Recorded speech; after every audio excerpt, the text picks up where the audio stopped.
Ayatollah Ali Khamenei, তিনি এমন একটা অবস্থানে আছেন, অনেকের কাছ থেকে তিনি বিচ্ছিন্ন আছেন, কারণ ইরানের সর্বোচ্চ চেষ্টা যাতে এই ধর্মীয় নেতার ক্ষতি না হয়, কারণ তাকে যদি হত্যা করতে পারে আমেরিকা এবং ইসরায়েল, তাহলে 16 কলা পূর্ণ হয়। ইরানের সর্বোচ্চ ধর্মীয় নেতা আয়াতুল্লাহ আলী খামেনি কি নিহত হয়েছে? এর সঠিক উত্তর নেই দর্শক। প্রতিরক্ষা মন্ত্রী কি মারা গেছেন?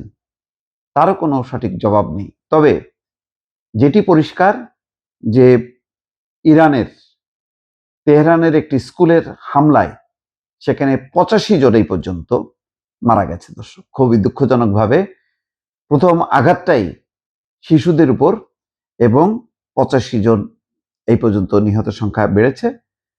প্রথমে 25 ছিল, 50 ছিল, 85, জানি না শেষ পর্যন্ত গোটা স্কুলের আরো যেই শিক্ষার্থী ছিল তারা কতজন জীবিত আছে আর কতজন মারা গেছে। নানা রকম মিশ্র প্রতিক্রিয়া দর্শক। যে ইরানের একটা জিমনেশিয়ামেও হামলা হয়েছে, সেখানেও 15 জনের বেশি নিহত হয়েছে। আমিরাতের দুবাইয়ে 4 জন আহত। দুবাইয়ের কোন কোন জায়গা বিকট শব্দে প্রকম্পিত। একই অবস্থা কুয়েতে, কাতারে। খবর আরো হচ্ছে কাতারের রাজধানী দোহায় বিকট বিস্ফোরণ। হামলার মধ্যেই তেহরানে যুক্তরাষ্ট্র ইসরায়েল বিরোধী বিক্ষোভ। তারপর যুদ্ধবিরতির আহ্বান জানিয়েছে চীন, বলেছে ইরানের সার্বভৌমত্বকে সম্মান করতে হবে। ইরানের 32টি প্রদেশের মধ্যে অন্তত 20টিতে হামলা। যত খবর দর্শক এখন সবই হচ্ছে ইরানকে দমানো, ইরানের ক্ষতি হচ্ছে, একটা মনোবল ভঙ্গ করার জন্য যা যা খবরাখবর পশ্চিমা গণমাধ্যমগুলো সমানে চালিয়ে যাচ্ছে। ইরানের পররাষ্ট্রমন্ত্রী বলেছেন, আমি যতদূর জানি সর্বোচ্চ নেতা জীবিত আছেন। এটা ঠিক।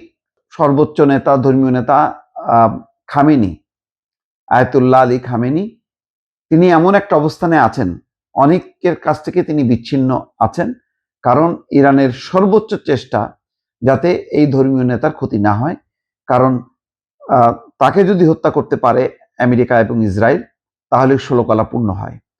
এখন সেই চেষ্টাটাই হচ্ছে, কিন্তু পাশাপাশি কঠিন কঠিন আঘাত কিন্তু হানা হচ্ছে, যে খবরগুলো আসছে না।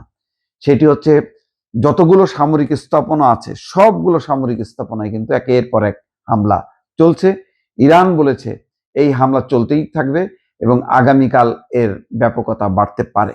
এই পরিস্থিতি হয়তো অনুধাবন করে ট্রাম্প কাল পরশুর মধ্যে আবার হয়তো ডিগবাজি মারতে পারে, একটা মধ্যস্থতার প্রস্তাব দিতে পারে।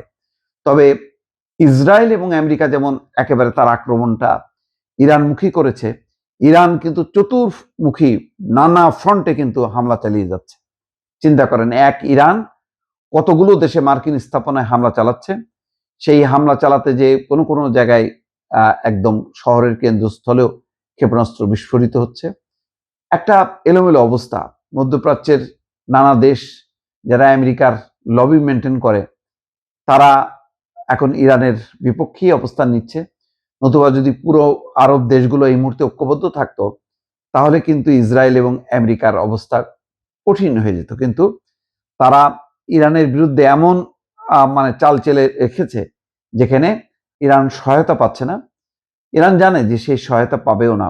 সেই চিন্তা ভাবনা করে ইরানও এখন একেবারে বলা যায় যে তাদের আর পিছু হটার উপায় নেই, এমন একটি অবস্থান পজিশন নিয়ে তারা এখন সর্বমুখী পাল্টা হামলা করছে এবং জবাব দিচ্ছে, যার পুরো বিবরণ কিন্তু আসছে না। দর্শক, নিশ্চয়ই দেরিতে হলেও পাওয়া যাবে। তবে ইসরায়েল এবং যুক্তরাষ্ট্রের যৌথ হামলার খবরাখবরগুলো খুব দ্রুত গতিতে পশ্চিমা গণমাধ্যম প্রকাশ করছে দর্শক।